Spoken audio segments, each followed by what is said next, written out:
Well, g'day, and welcome back again to Zhaoqing. And today, you find us, we're in a little public square at the moment. We're going to go for a walk up the back streets. But this little square here is very new. It was built sort of during the pandemic.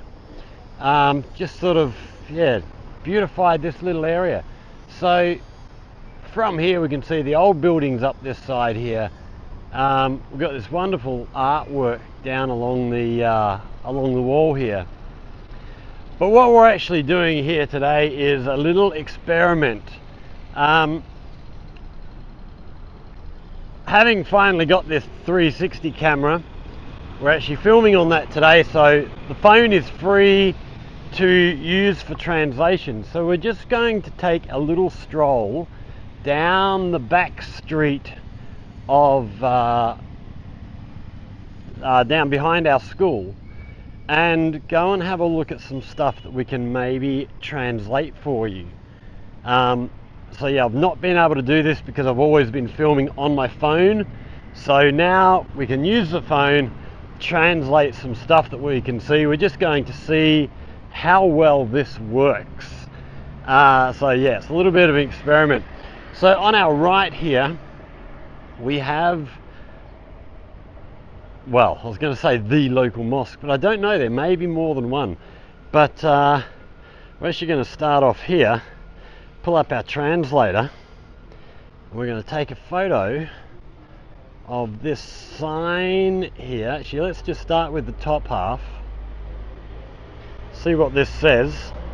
Zhaoqing Cultural Relics Protection Unit Mosque, promulgated by Zhaoqing City People's Government on, so it has been a cultural relic since 1984.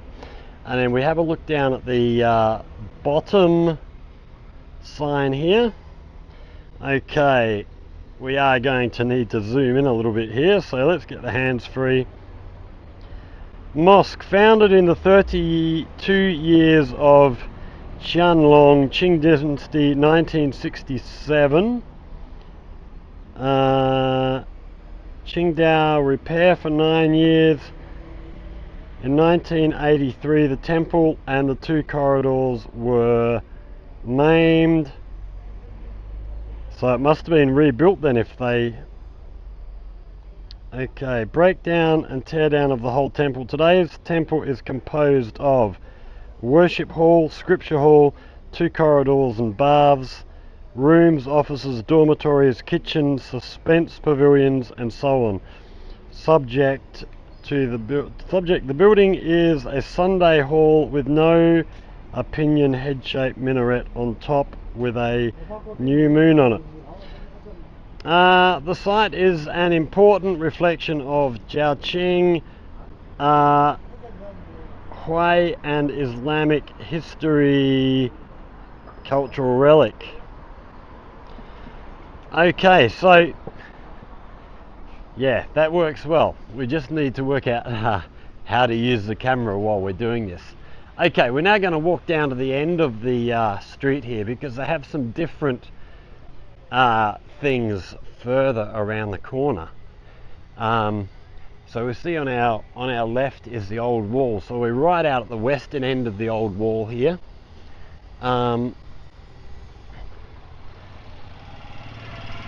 Here we see the bike here going past, carrying water bottles up to the locals. Yeah, I've seen them carrying like 8 or 9 big 20-litre water bottles. It's unbelievable to see how much they can pack on a motorbike. So we're in a very, very old part of the city. One of the QR codes, let's see if we can find one up here. One of the QR codes they have on a lot of these buildings, which they don't seem to have on this street yet. They have sort of just appeared just around the corner, a different QR code, which I just tried to scan, but you've got to fill in lots of paperwork. I've actually got a message sent out to Frankel to try and find out exactly what they are. But I have a feeling the QR codes that you've got to fill out lots of paper for may be more for sort of the postal service delivery services, so that people can find, you know, people delivering things can find things easily, find out where they're meant to be going. But yeah, I haven't been able to get into them. I will find out what they are when Frankel replies to me. He's probably busy with work at the moment. But there are other QR codes which are from, oh, I'll have to check with one of the actual codes up here to find out who they are for. But oh, the other thing I'm going to do is actually do some screen recordings of what we bring up, which I forgot about because I'm still learning all this stuff, which I should have used for the translation at the mosque so you can read along. But up here, we see the QR codes up here. I think these ones are for the postal service. So yeah, you've got to fill out lots of paperwork to be able to access them. We're going to try and find one of these other QR codes that give a lot more information about some of the old buildings down this way. Just got to find the right ones. So you see, every building has these QR codes up on the walls. So number 41, number 42. Okay, so this whole block here looks like is number 42, and then number 43 starts up here. Right. Okay, here's one of our QR codes here. So this gives a little bit of the information here in Chinese, but what we can do is, if we open the phone, bring up WeChat, turn on our screen recording, scan. Now we can scan this QR code and it will bring up, as you can see, information about the building. But what we see here is it's all in Chinese. So we got to the top here, click on the three dots and then translate full text. We might just duck over the road here so we can have a little bit of a better look at the building with the camera itself. So this building in here is the one that we're looking at, and we have government information disclosure.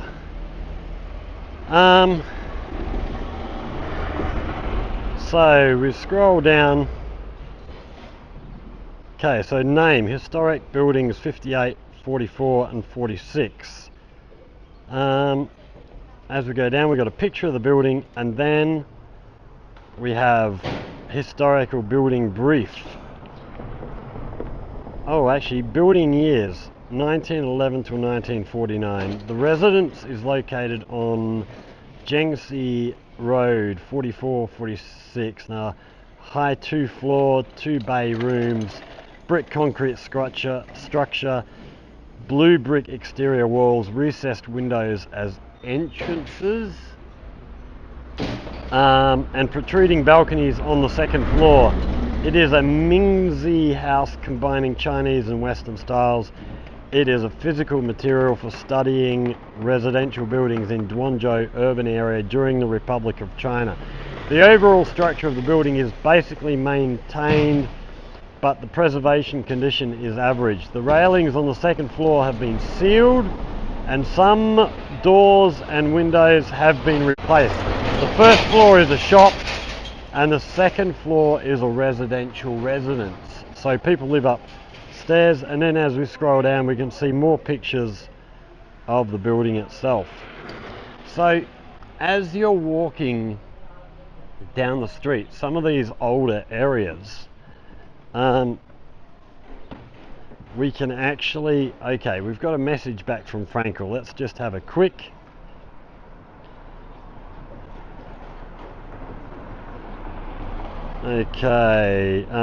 translate text. So he sent me this photo I'm going to translate the text. Okay, what's he say? The first QR code is from the police office and the postal office.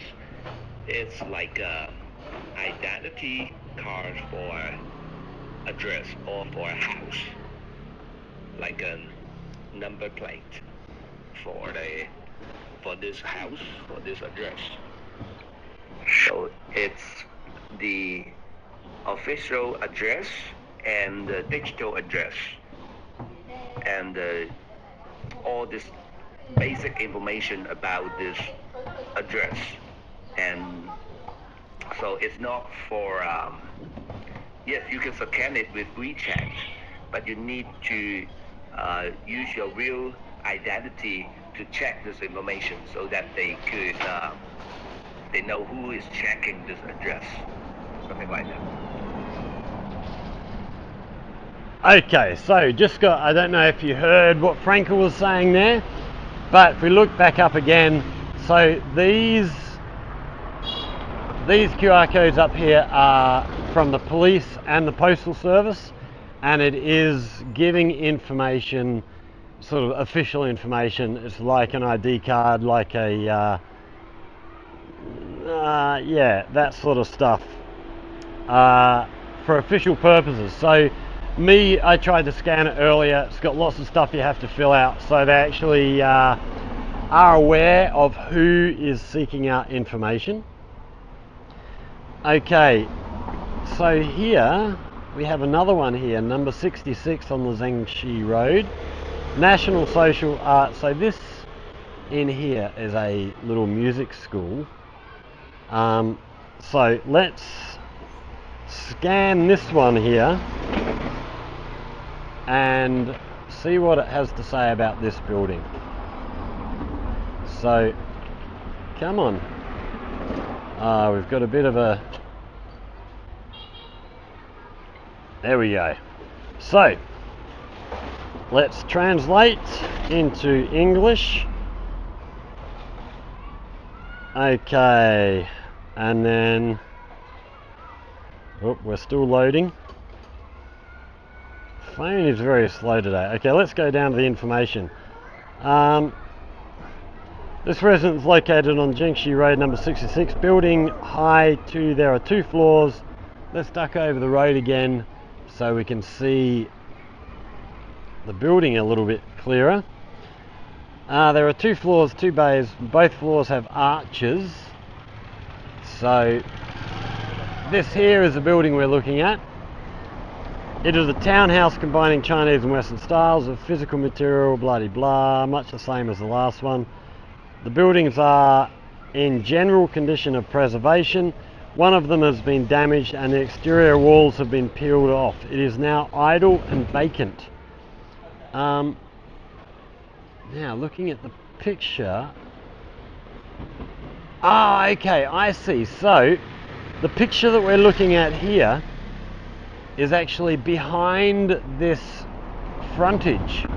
So if we pick the camera up, we can sort of see back in behind there, the actual main building is behind there, and then they have built this front area to join onto.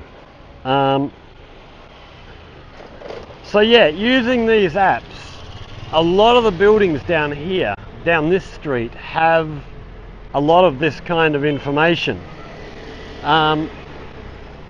We'll try and find us one more to have a look at. See if we can find one with a little bit different.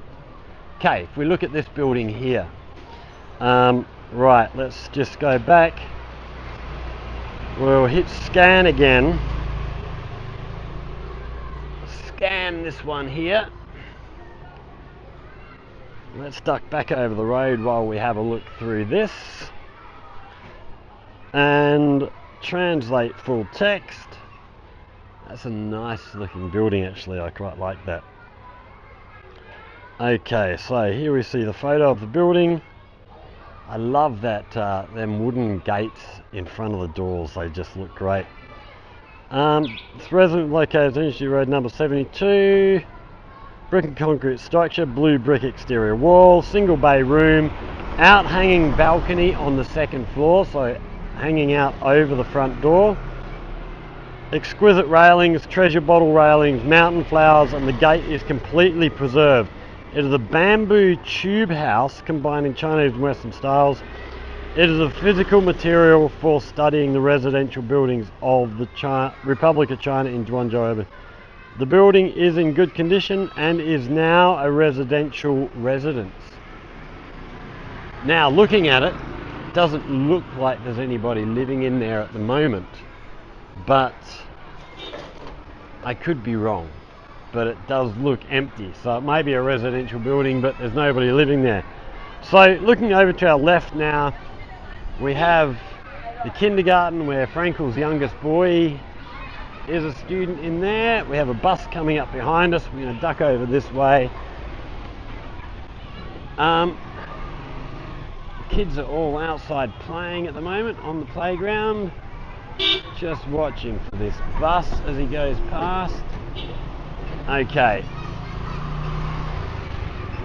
so yeah, a number of these buildings have these QR codes outside that you can scan, find out some information on the buildings.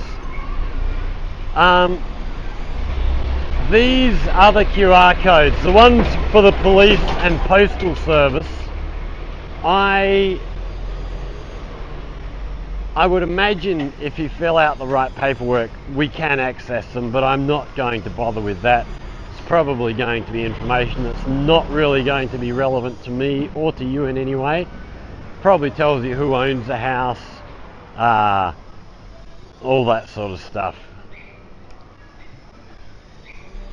But yeah, a lot of the older areas of Zhaoqing have these QR codes that you can scan and get some of the history of some of the buildings around the place. So yeah, it's quite an interesting little thing to be able to walk around and actually get some of the information regarding some of this stuff. And as we walk down here, there's QR codes everywhere. It is such a common thing. So if we're going to cross the road here. So as we walk down the road, we can see QR code here, which will be something to do with electricity, I think.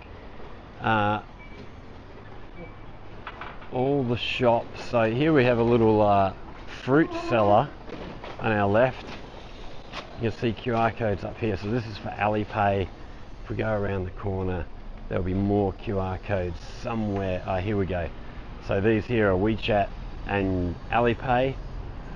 So using either your Alipay or your WeChat, that's how you pay for everything here.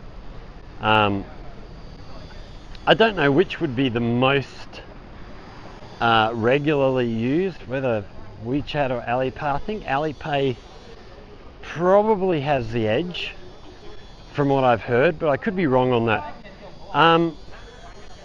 So yeah, I hope you've enjoyed that. That was just a quick little look around. I just wanted to test out the 360 camera for videoing, so I hope it's all worked out and we've managed to see everything that we wanted to see.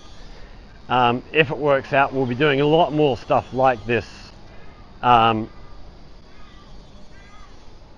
in the future. Yeah, it's just getting used to the idea of using the phone to and how to use the phone, you know, with screen recordings and stuff. So we're going to try editing all that stuff in.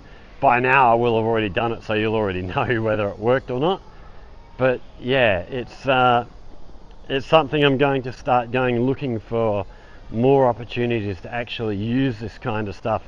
There is a museum up the road in the middle of the old wall, one of the old buildings, that I'm actually going to go and have a look through, and we'll actually do that to try and get more information. I've been into museums before. Some of them I'm going to have to go back and make another video for now that we have this different way of filming. So yeah, stay tuned, get yourself subscribed to see what's coming up. Yeah, if you liked the video, hit the like button, subscribe to the channel, share with friends. If you have any questions, comments, hit us up in the comment section. If you have anything you'd like to see in a video, hit us up in the comment section if you want to learn more about some specific thing here. I'll go away, do the research, make that video for you. We're back in our back gate now, so we're going to sign off there. So thanks for watching, everybody. Stay safe, and we'll see you in the next one. Cheers.